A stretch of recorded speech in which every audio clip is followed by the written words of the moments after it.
Забавная договоренность была достигнута в ходе заседания консультационного комитета президентов двух стран в Варшаве в пятницу, 8 февраля, уточняет пресс-служба Порошенко.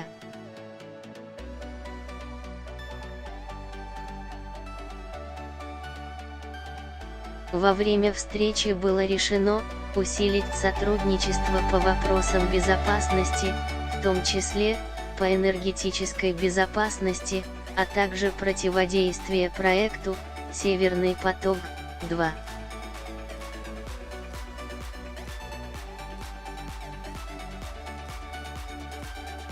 Стороны также подчеркнули важность активизации трансграничного, экономического и инвестиционного сотрудничества между Украиной и Польшей, и договорились консолидировать международное сообщество для противодействия российской агрессии и освобождения незаконно удерживаемых Россией украинских заключенных, в том числе военных моряков, захваченных в плен вблизи Керченского пролива в ноябре 2018 года.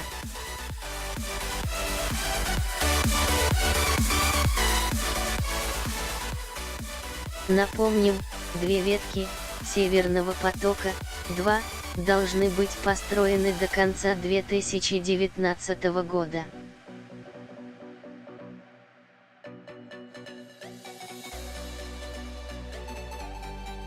Они пройдут от побережья России через Балтийское море до Германии. Общая мощность газопровода, который пройдет в обход транзитных государств Украины, Польши и Прибалтики, составляет 55 миллиардов куб.